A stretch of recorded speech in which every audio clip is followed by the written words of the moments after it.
Hello प्यारे बच्चों, स्वागत आप सभी का आपके अपने चैनल प्रिपरेशन अड्डा के अंदर। तो इस चैप्टर से आप बहुत अच्छे से अवेयर होंगे, जिसका नाम है समस्थानिक, समभारिक व सम न्यूट्रॉनिक, जिसको आप आइसोटोप, आइसोबार या फिर आइसो इलेक्ट्रॉनिक्स के नाम से जानते हैं। ये ल्यूसेंट का लेक्चर नंबर 1 है इस चैप्टर का, और ये चैप्टर जो है 4th नंबर पर आता है ल्यूसेंट एमसीक्यू सीरीज के अंदर। हम ल्यूसेंट एमसीक्यू सीरीज स्टार्ट किए थे, ल्यूसेंट जर्नल साइंस है, इंपॉर्टेंट थी, बहुत सारे बच्चों की रिकमेंडेशन थी, उन लोगों की रिक्वेस्ट थी, और इसके अंदर क्वेश्चन का कलेक्शन भी बहुत ही जानदार है।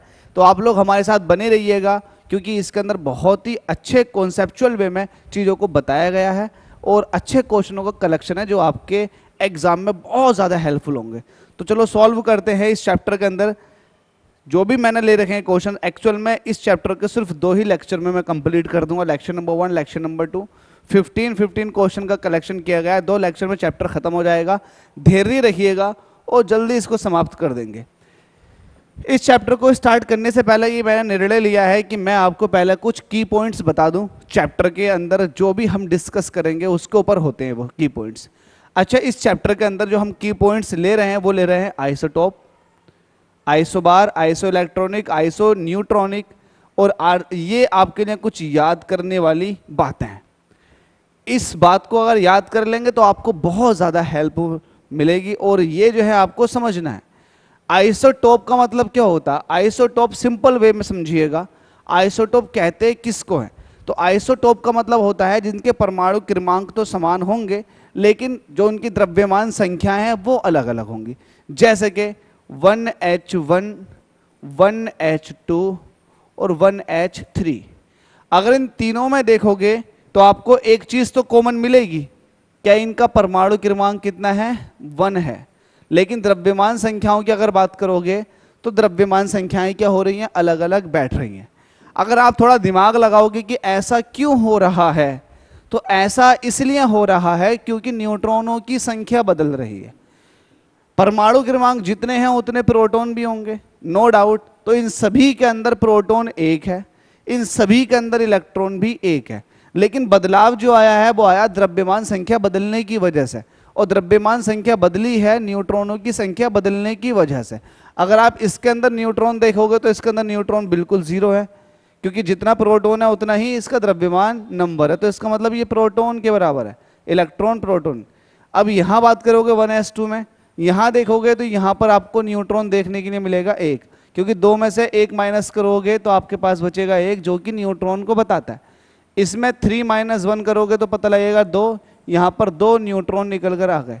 तो न्यूट्रॉनों के बदलने की वजह से द्रव्यमान संख्या बदल रही है, और द्रव्यमान संख्या बदलने की वजह से आपको पता है ये एक नई कैटेगरी बनती चली जा रही है।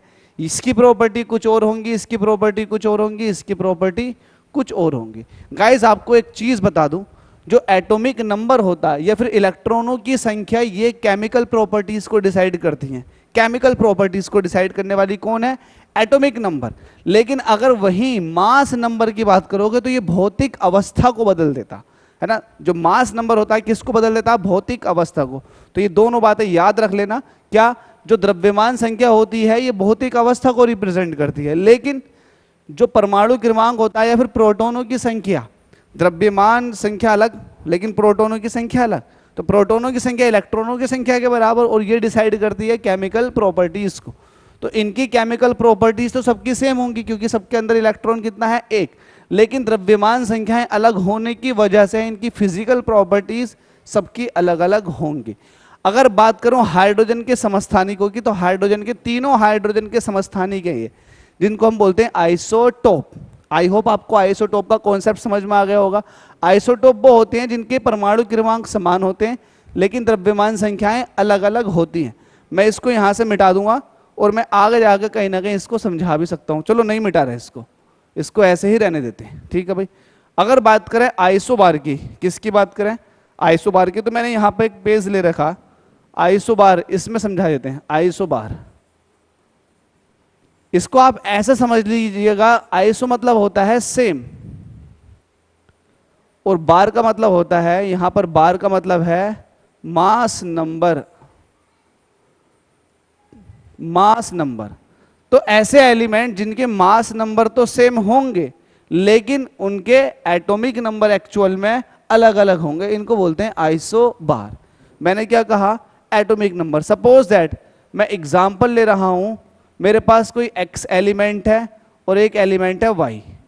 इसका एटॉमिक नंबर मैंने ले लिया z, इसका एटॉमिक नंबर मैंने ले लिया, इसका ले लिया मैंने। अब देखो मैं क्या कह रहा हूं, आइसोबार उनको बोलते हैं जिनके एटॉमिक मास नंबर सेम होते हैं लेकिन एटॉमिक नंबर अलग अलग हो सकते हैं। तो मैंने ले लिया इसको z+1। तो यहां पर अब देखो एटॉमिक मास नंबर सेम करूंगा लेकिन एटॉमिक नंबर तो मैंने अलग अलग कर दिए। अब इसको भी a कह दो आप, इसको भी a कह दो, तो मास नंबर सेम सेम, लेकिन यहां पर अगर एटॉमिक नंबर की बात करोगे तो गाइस ये अलग होता है। तो ये अलग होने की वजह से ये कैटेगरी एक आइसोबार के अंदर पहुंच जाती है। ऐसे एलिमेंट जिनके मास नंबर सेम होते हैं लेकिन एटॉमिक नंबर क्या होते हैं, अलग अलग होते हैं, आइसोबार कहलाते हैं। ये वाली बात आई होप आपको समझ में आ गई होगी। इसके बारे में अगर और डिस्कशन करोगे तो आपको पता लगेगा कि इनके एटॉमिक नंबर चेंज हैं जिनकी वजह से इनकी केमिकल प्रॉपर्टीज अलग अलग होंगी, क्योंकि एटॉमिक नंबर अलग अलग हैं तो अलग अलग केमिकल प्रॉपर्टीज। लेकिन इनके मास नंबर सेम है, तो मास नंबर सेम होने की वजह से इनकी फिजिकल प्रॉपर्टीज सेम होंगी, ऑलमोस्ट सेम होंगी। ये वाली बात आप समझ के चले, ये वाली बात आपने समझ ली। अगर इसमें बात करोगे और इसमें भी बात करोगे तो देखो जितना एटॉमिक नंबर होता है उतने ही प्रोटॉन होते हैं। तो इसके अंदर प्रोटॉन कितने होंगे, Z के बराबर, लेकिन इसके अंदर प्रोटॉन कितने होंगे, Z+1 के बराबर। तो प्रोटॉन भी आप कैलकुलेट कर सकते हैं कि इसके अंदर प्रोटॉन कितने हैं, इसके अंदर प्रोटॉन कितने। जब भी न्यूट्रॉन निकालना हो तो मास नंबर में से एटॉमिक नंबर को माइनस कर दो, आपको प्रोटॉन मिल जाएंगे, कितने प्रोटॉन हैं, ठीक है। तो प्रोटॉनों की संख्या भी आप कैलकुलेट कर सकते हो। तो ये आपका आता है आइसोबार के अंदर। फिर इसके अंदर क्या आता है, आइसो इलेक्ट्रॉनिक। हालांकि टॉपिक के हिसाब से देख लेते हैं मैंने क्या लिख रखा है, आइसो इलेक्ट्रॉनिक ही लिख रहा है। तो आइसो इलेक्ट्रॉनिक के बारे में समझ लेते हैं। आइसो इलेक्ट्रॉनिक इसके नाम में ही छिपा हुआ है। क्या छिपा हुआ है इसके नाम में, आइसो मतलब सेम, सेम, इलेक्ट्रॉनिक का मतलब ये है इलेक्ट्रॉन्स, तो इसका मतलब सेम इलेक्ट्रॉन होने चाहिए। इलेक्ट्रॉन क्या होने चाहिए, सेम। तो आपके पास दो ऐसी स्पीशीज मिल गई जिनके पास इलेक्ट्रॉनों की संख्या सेम है, तो वो आइसो इलेक्ट्रॉनिक कहलाएंगे, बाकी कुछ नहीं, बस इलेक्ट्रॉन सेम होने चाहिए, वो आइसो इलेक्ट्रॉनिक। जैसे कि एग्जाम्पल ले रहा हूं मैं इसका, मैंने कहा सोडियम प्लस, तो सोडियम का होता है 11, लेकिन जब सोडियम प्लस की बात करते हो तो प्लस का मतलब ये होता है कि एक इलेक्ट्रॉन निकल गया, तो 11 में से एक इलेक्ट्रॉन निकाल दो, बचे 10। सोडियम के पास 10 इलेक्ट्रॉन, और मैंने ले लिया नियोन, तो नियोन के पास भी कितने इलेक्ट्रॉन है, 10। अब सोडियम प्लस और नियोन ये कहलाते हैं आइसो इलेक्ट्रॉनिक। क्या कहलाते हैं ये, आइसो इलेक्ट्रॉनिक। जिनके अंदर इलेक्ट्रॉनों की संख्या समान हो वो क्या कहलाते हैं, आइसो इलेक्ट्रॉनिक, ठीक है। अब बात कर लेते हैं आइसो न्यूट्रॉनिक की। आइसो न्यूट्रॉनिक, नाम से ही पता लग रहा है न्यूट्रॉनों की संख्या, आइसो मतलब सेम, न्यूट्रॉनिक मतलब न्यूट्रॉन। तो ऐसे एलिमेंट जिनके न्यूट्रॉनों की संख्या सेम पाई जाए तो वो क्या कहलाते हैं, आइसो न्यूट्रॉनिक। बस न्यूट्रॉन सेम होने चाहिए, क्या होने चाहिए, न्यूट्रॉन सेम। सिंपल सा, हमारे पास बहुत सारे क्वेश्चन ऐसे बनेंगे, हम कैलकुलेट करेंगे न्यूट्रॉन और सेम आएंगे तो हम कह देंगे कि आइसो न्यूट्रॉनिक स्पीशीज है, आइसो न्यूट्रॉनिक स्पीशीज है। इसका एक दूसरा नाम भी है, वो आगे आप खुद देख लोगे क्या कहलाया जाता है वो। आइसो न्यूट्रॉनिक के बारे में आपको पता चल गया। न्यूट्रॉनों की संख्या जब भी निकालनी हुआ करे, सपोज दैट ये आपके पास एलिमेंट है जिसका एटॉमिक नंबर ए है, वो mass number, atomic number Z है, वो मास नंबर ए है। आपको इसके अंदर न्यूट्रॉन निकालने, तो आंखें बंद करो, न्यूट्रॉन जब भी निकालने हो तो मास नंबर में से एटॉमिक नंबर को माइनस कर दो। इसके पीछे थोड़ी चिंता करूंगा आप लोगों की, चिंता के साथ चिंतन भी होगा। देखो वो किस लिए, अच्छा ऐसा क्यों करना पड़ा, क्योंकि जो मास नंबर होता है ये दो चीजों से मिलकर बनता है, प्रोटोनों से और न्यूट्रॉनों से। अब प्रोटॉन जो होते हैं परमाणु क्रमांक के बराबर होते हैं, तो जब भी आपको न्यूट्रॉन निकालने होंगे तो ओबियसली आपको क्या करना होगा, पूरे द्रव्यमान संख्या में से प्रोटॉन माइनस कर दो तो न्यूट्रॉन रह जाएंगे, क्योंकि ए जो है वो P+N के बराबर है, P जो है परमाणु क्रमांक के बराबर होता है, तो A = Z+N। तो जब भी आपको n कैलकुलेट करने हुआ करेंगे तो A-Z करोगे या नहीं करोगे। तो सीधा सा फंडा है, जब भी आपको इसके अंदर न्यूट्रॉन निकालना हो तो A में से Z को माइनस कर दो। आई होप मैंने जल्दी इसको समझा दिया, और मैं ये भी चाह रहा था कि आप जल्दी से समझ लें। अच्छा, कुछ आइसोटोप्स हैं और ये आइसोटोप यूज होते हैं, ठीक है। कुछ आइसोटोप ऐसे हैं जो यूज होते हैं। कहाँ यूज होते हैं भाई, ये वाली बात भी इंपॉर्टेंट है। एक्चुअल में हम इसको मेडिकल में यूज करते हैं, कुछ को हम कार्बन डेटिंग के अंदर इस्तेमाल करते हैं, ठीक है। कार्बन डेटिंग का मतलब ये है कि कार्बन डेटिंग जहां कहीं भी आ जाए तो हम उसमें कार्बन 14 का इस्तेमाल करते हैं। कार्बन 14 कार्बन के समस्थानिक कार्बन 13 भी है, कार्बन 12 भी है, लेकिन कार्बन 13 कार्बन 12 काफी हद तक ये स्टेबल है, लेकिन कार्बन 14 जो है ये अनस्टेबल है। और जो अनस्टेबल होता है उसी को हम डेटिंग में इस्तेमाल करते हैं, ठीक है, उसी को हम डेटिंग में इस्तेमाल करते हैं। तो कार्बन 14 कार्बन डेटिंग के अंदर इस्तेमाल होता है, और कार्बन डेटिंग वहां की जाती है उन कंपाउंडों के साथ या फिर उन मटेरियल के साथ कार्बन डेटिंग का इस्तेमाल करते हैं जिनके अंदर कार्बन कंटेंट मौजूद होता है, उसके साथ ही आपको कार्बन डेटिंग करनी पड़ेगी। जैसे कि बहुत पुराना पेड़ मिल गया, उसकी जड़ मिल गई, तो भाई पेड़ जो है वो एक ऑर्गेनिक सब्सटेंस है, उसके अंदर कार्बन विद्यमान है, तो आप कार्बन डेटिंग से उसकी एज कैलकुलेट करोगे, है ना, ये वाली बात। और जैसे चट्टानें हो गई, चट्टानें, रॉक्स, पत्थर, तो पत्थर तो भाई उसके अंदर तो ऑर्गेनिक कंपाउंड नहीं है, तो उसके अंदर हम यूरेनियम डेटिंग का इस्तेमाल करते हैं, ये वाली बात है। दोनों बातें ध्यान रख लेना। अच्छा, मेडिकल में जो हम यूज करते हैं वो कौन सा करते हैं, जैसे कि आपके पास आर्सेनिक 74 है, आर्सेनिक 74 का इस्तेमाल करते हैं हम ट्यूमर में। हम देखते हैं कि बॉडी के अंदर ट्यूमर है, तो ट्यूमर के अंदर जो इस्तेमाल होगा वो आर्सेनिक 74। कोबाल्ट 60 का इस्तेमाल बहुत इंपॉर्टेंट है, और कई बार बोर्ड तो छोड़ो यार, बोर्ड का तो बहुत बच्चों वाला खेल है आपके भाई, जब आप कॉम्पिटेटिव देते हैं कोबाल्ट 60 का पूछा जाता है बहुत, किस लिए यूज होता है, ब्लड कैंसर के लिए, जिसको ल्यूकेमिया बोलते हैं। तो ल्यूकेमिया में आपको पता लगाया जाता है कि आपके अंदर ब्लड कैंसर है, नहीं तो वो पता लगाया जाता है कोबाल्ट 60 के थ्रू। किसके थ्रू लगाया जाता है, कोबाल्ट 60 के थ्रू। और कोबाल्ट 60 से एक्चुअल में ल्यूकेमिया का इलाज भी किया जाता है, क्योंकि कोबाल्ट 60 एक ऐसा आइसोटोप है, एक ऐसा अनस्टेबल मटेरियल है जिसके अंदर से गामा रेज निकलती हैं, और गामा रेज आपको पता है ना, जो आपकी रेडियोथेरेपी होती है उसके अंदर गामा रेडिएशन का इस्तेमाल करते हैं। आपको पता है कैंसर के उपचार में या तो आप कीमोथेरेपी इस्तेमाल करते हो या फिर आप करते हो रेडियोथेरेपी। तो रेडियोथेरेपी में जो रेज यूज होती हैं वो होती हैं गामा रेज, और गामा रेज इस्तेमाल होती हैं किसी ऐसे एलिमेंट से जो अपने आप में रेडियो एक्टिव हो। तो हम कोबाल्ट 60 का इस्तेमाल करते हैं किसके लिए, ब्लड कैंसर के लिए, ल्यूकेमिया के लिए। ऐसे सोडियम 24 का इस्तेमाल होता है। सोडियम 24 का इस्तेमाल कहाँ होता, हमारा जो ब्लड सर्कुलेटरी सिस्टम है इसके अंदर ब्लड सर्कुलेट कर रहा। अब हमारे ब्लड सर्कुलेटरी सिस्टम में कहीं समवेयर एंड सम एल्स हमारा ब्लड अगर क्लॉट होना शुरू हो गया, जमना शुरू हो गया, तो उसका पता लगाएंगे हम सोडियम 24 के थ्रू।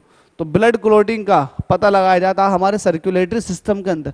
इसीलिए ये बेसिक सी नॉलेज बहुत इंपॉर्टेंट है इस चैप्टर को स्टार्ट करने से पहले। तो अब इस चैप्टर को स्टार्ट करते हैं, और इस चैप्टर में क्या क्या छिपा हुआ है वो अब आप उड़ा दोगे, क्योंकि जो मेन चीज थी मैंने सब समझा दी। बस अब आप चलते रहो मेरे साथ साथ। देखो, शाबाश शाबाश मेरा बच्चा। दो परमाणुओं को समस्थानिक कहा जाता है। समस्थानिक आइसोटोप, आइसोटोप कब कहते हो, जब उनका द्रव्यमान अलग अलग होता है और परमाणु क्रमांक समान हो। देखो, उनका परमाणु क्रमांक समान हो परंतु उनकी द्रव्यमान संख्या भिन्न हो। ऑप्शन बी बिल्कुल सही, बाकी में दिमाग लगाते रहो आप। दूसरा, किसी तत्व के समस्थानिकों के बीच अंतर किनकी भिन्नता, अलग संख्या उपस्थिति के कारण होता है। आपको बताया था मैंने समस्थानिक क्यों बने थे, समस्थानिक क्यों, परमाणु क्रमांक तो समान था, भूल जाओ परमाणु क्रमांक को। समस्थानिक क्यों बने थे, क्योंकि न्यूट्रॉन अलग अलग थे। समझाया था ना मैंने थ्योरी में, न्यूट्रॉनों की संख्या अलग अलग होने की वजह से हमारे पास समस्थानिकों ने जन्म लिया था। तो इसका आंसर क्या हो जाएगा, न्यूट्रॉन। क्या हो जाएगा, न्यूट्रॉन। अगर नहीं समझ में आया तो एक बार फिर से शुरुआत में देखना, जो मैंने समझाया था समझ में आ जाएगा। हालांकि एसएससी ने 2012 में इस क्वेश्चन को पूछा है, पुट ऑफ किया है। अगला, किसी परमाणु नाभिक का आइसोटोप, आइसोटोप पता ना समस्थानिक, वह नाभिक है जिसमें, बताओ आइसोटोप किसको बोलते हैं, न्यूट्रॉनों की संख्या वही होती है परंतु प्रोटॉनों की संख्या भिन्न भिन्न होती है। ऐसा होता है क्या, आइसोटोप के अंदर ऐसा होता है क्या कि न्यूट्रॉनों की संख्या वही हो, नहीं भाई, न्यूट्रॉनों की संख्या अलग अलग होती है, तो ये तो कट गया। प्रोटॉनों की संख्या वही होती है परंतु न्यूट्रॉनों की संख्या भिन्न भिन्न होती है। ये वाली बात पर जरा तवज्जो दें, है ना। प्रोटॉनों की संख्या वही होती है परंतु न्यूट्रॉनों की संख्या भिन्न भिन्न। अब देख लो, ये वाली बात तो सही है, प्रोटॉनों और न्यूट्रॉनों दोनों की संख्या वही होती है, गलत। प्रोटॉन और न्यूट्रॉन दोनों की संख्या भिन्न होती है, भाई गलत। ऑप्शन बी बिल्कुल सही हो जाएगा, क्योंकि प्रोटॉनों की संख्या तो वही होगी लेकिन न्यूट्रॉनों की संख्या अलग अलग होने की वजह से ही हमारे पास आइसोटोप जन्म लेते हैं। बताया था मैंने, आइसोटोप जन्म क्यों लेते हैं, नहीं आया होगा तो भाई देख लो इस वाली स्लाइड पे मैंने बताया था कि आइसोटोप क्यों बने थे हाइड्रोजन के, क्योंकि न्यूट्रॉनों की संख्या सबके पास अलग अलग थी। अगर ये अलग अलग ना होती तो भाई आइसोटोप भी ना बनते। चलिएगा अगला क्वेश्चन जिसमें हमसे कह रहा है किसी तत्व के दो समस्थानिक किन गुणों में भिन्न होते हैं। समस्थानिक, समस्थानिक क्या होते हैं? जिनके परमाणु क्रमांक समान हो लेकिन द्रव्यमान संख्याएं अलग अलग हो। तो परमाणु क्रमांक समान होने का मतलब यह है केमिकल प्रॉपर्टीज समान होंगी, लेकिन द्रव्यमान संख्याएं अलग होने का मतलब क्या है कि उनकी फिजिकल प्रॉपर्टीज अलग अलग होंगी। तो हमसे कह रहा है किसी तत्व के दो समस्थानिक किन गुणों में भिन्न होते हैं, बताओ। न्यूट्रॉन, न्यूट्रॉन की संख्या व द्रव्यमान संख्या। यस बिल्कुल सही, क्योंकि न्यूट्रॉनों की संख्या अलग अलग होती है जिसकी वजह से द्रव्यमान संख्या भी अलग अलग होती है। बाकी को आप चेक कर लें, देखो प्रोटॉन संख्या व इलेक्ट्रॉनों की संख्या, भाई प्रोटॉन और इलेक्ट्रॉनों की संख्या तो बराबर होती है, तो गलत हो गया। भिन्न कहाँ हो गए? न्यूट्रॉन संख्या व परमाणु संख्या, परमाणु संख्या तो सेम होती है लेकिन न्यूट्रॉन संख्या अलग अलग होती है, तो ये भी गलत हो गया। परमाणु द्रव्यमान व परमाणु संख्या, परमाणु संख्या जो होती है सेम होती है लेकिन द्रव्यमान संख्या अलग अलग होती है, तो ऑप्शन ए बिल्कुल करेक्ट हो जाएगा। आगे देखो, आगे देखो हाइड्रोजन के समस्थानिकों की संख्या कितनी है? अभी मैंने दिखाए थे शुरू में हाइड्रोजन के 3 समस्थानिक 1H1 1H2 1H3। लिख देता हूं 1H1 1H2 1H3। गाइस इसके अंदर कुछ खास बात है इसलिए मैंने इसको यहां लिखा है।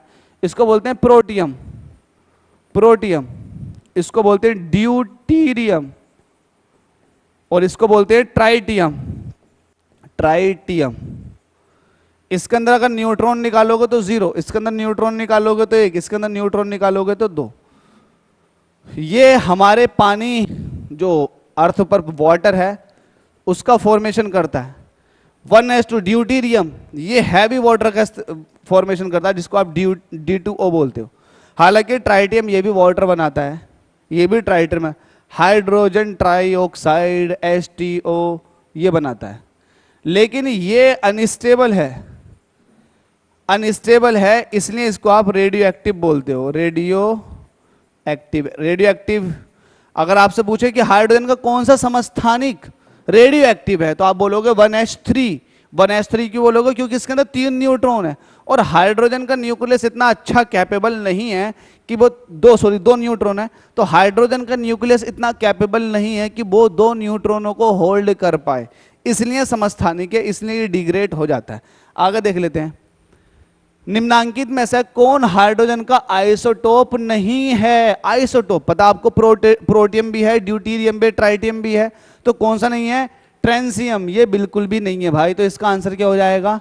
आईबी ने पूछा था भाई, इंटेलिजेंस ब्यूरो ऐसे क्वेश्चन पूछेगी सिंपल से। अगला, हाइड्रोजन के रेडियो सक्रिय समस्थानिक को कहते हैं आहा, इससे पहले ही बता रखा था 1H3 ये है रेडियो सक्रिय समस्थानिक जिसको बोलते हैं ट्राइटियम। ट्राइटियम सीडीएस ने पूछा था 1999, मैं तो पैदा था भाई मैं उस टाइम, ये बात सही है मैं पैदा था। 8वां क्वेश्चन हमसे कह रहा ऑक्सीजन 16, ऑक्सीजन 17, ऑक्सीजन 18 की क्या कहते हैं? भाई इनको क्या कहेंगे? परमाणु क्रमांक देखो सबके समान है लेकिन द्रव्यमान संख्याएं सब अलग अलग हैं। तो जिनके परमाणु क्रमांक समान होते हैं और द्रव्यमान संख्याएं अलग अलग होती हैं उन्हीं को तो आइसोटोप या फिर समस्थानिक कहते हैं। तो भाई ये क्या कहलाएंगे? समस्थानिक। अगला क्वेश्चन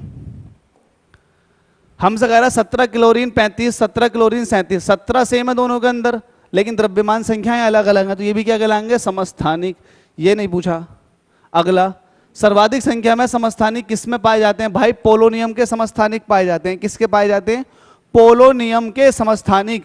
पोलोनियम के बारे में मैंने एक बात बताई थी कि पोलोनियम इतनी खतरनाक रेडियो एक्टिव मटेरियल है कि भाई अगर आपने उसका एक कण अपनी जीभ पर रखे तब भी आप मर जाओगे। दुनिया का सबसे ज्यादा खतरनाक जहर पोलोनियम को ही माना गया है। पोलोनियम की खोज मैरी क्यूरी ने की थी, आपको पता ही होगा, लेकिन सबसे पहले मरने वाली भी उन्हीं की बहन थी। तो बहुत ही ज्यादा खतरनाक जहर है। ये समझ लो कि 1 ग्राम पोलोनियम अगर आपके पास है तो आप हजारों लोगों की जान ले सकते हैं, लेकिन ऐसा कभी करना मत भाई, बहुत दिक्कत पड़ जाती है किसी की फैमिली को खत्म करने में। सर्वाधिक संख्या में समस्थानिक किसमें पाए जाते हैं? पोलोनियम के। कितने होते हैं? 27। अभी तक 27 समस्थानिक ज्ञात हो चुके हैं पोलोनियम के। अब आप लगा लो कितना खतरनाक है ये। पोलोनियम के समस्थानिक ओ हो आ गया 27, अभी बताया था फिर भी आ गए, चलो कोई नहीं। चट्टानों की आयु ज्ञात करने के लिए रेडियो एक्टिव आयु आंकलन में किस समस्थानिक का उपयोग किया जाता? चट्टान आ गया, चट्टान, चट्टान मतलब रोक, रोक मतलब पत्थर होंगे इसके अंदर। तो पत्थरों की आयु का पता लगाने के लिए, पत्थर के अंदर कार्बन तो होगा नहीं, तो पत्थरों की आयु का पता लगाने के लिए आप यूरेनियम का इस्तेमाल करते हो। किसका इस्तेमाल करते हो? यूरेनियम समस्थानिक का। शुरुआत में ही बता दिया था। अगला, परिसंचरण तंत्र जिसको बोलते हैं सर्कुलेटरी सिस्टम में रक्त के थक्के की स्थिति का पता लगाने के लिए किस समस्थानिक का प्रयोग किया जाता है? सोडियम 14 का, सोडियम 24 का। ये भी शुरू में ही बता दिया था। अगला, कोबाल्ट 60 आमतौर पर किस विकिरण यथा कैंसर जैसे रोगों में प्रयुक्त होता है? बताओ। कोबाल्ट 60, कोबाल्ट 60 से कौन सी रेज निकलती हैं? गामा रेज, जो इस्तेमाल होती हैं किसमें? रेडियो थेरेपी के अंदर। रेडियो थेरेपी के अंदर बताया था ना, रेडियो थेरेपी है ना, रेडियो विकिरण के थ्रू जो आप कैंसर के सेल्स को आप मारते हो, तो भाई उसमें गामा रेज का इस्तेमाल होता है। और गामा रेज जो निकाली जाती है कोबाल्ट 60 के अंदर से निकाली जाती हैं। तो हमसे कह रहा है बताओ किसकी वजह से हमारे? तो गामा रेज, गामा किरणें निकलती हैं। इस क्वेश्चन का आंसर क्या हो जाएगा? भाई ये क्वेश्चन अच्छा यूपी पीसीएस ने और जेपीएससी ने इसको पूछा, इंपॉर्टेंट है भाई, इस तरह का क्वेश्चन इंपॉर्टेंट है। रक्त कैंसर जिसको ल्यूकेमिया बोलते हैं, बताया था मैंने ल्यूकेमिया में किसका इस्तेमाल होता है? कोबाल्ट 60 का। ब्लड कैंसर जिसको आप कहते हैं। खत्म कहानी, आगे मत देखते हैं, आगे देखते हैं भाई। अरे खत्म, ओहो हाँ, 15 क्वेश्चन कंप्लीट हो गए भाई, 15 के 15 क्वेश्चन कंप्लीट हो गए, पता ही नहीं चला 15 क्वेश्चन कब कंप्लीट हो गए। तो ये फायदा होता है कि भाई पहले थियोरेटिकल पार्ट थोड़ा बहुत बता दिया जाए, वरना हर एमसीक्यू में आपको थियोरेटिकल पार्ट बताना पड़ता है। तो इस तरह से आपका ये पूरा का पूरा लेक्चर खत्म हो चुका है। एक लेक्चर बचा हुआ, पूरा चैप्टर खत्म हो जाएगा। इतनी स्पीड से हम निकल रहे हैं क्योंकि आप लोगों की एक सफिशिएंट तैयारी हो जाए, आपको सफिशिएंट कंटेंट मिल जाए, हमारी तरफ से जो मदद हो सकती है आपको मिल जाए, इसलिए हम जल्दी जल्दी आपके लिए ये हेल्प कर रहे हैं। उम्मीद करता हूँ कि आपको इसमें बहुत कुछ समझ में आया होगा। अगर आपको इतना सभी समझ में आया ना, लिटरली बोल रहा हूँ कि आपको फिर सब्सक्राइब कर देना यार। अगर समझ में नहीं आया तो आप डिसलाइक कर सकते हैं, डिसलाइक को भी मैं आपके लाइक कर दूंगा, लेकिन रीज़न होना चाहिए उसका। ठीक है भाई, चलो मिलते हैं अगले लेक्चर में। Thank you so much.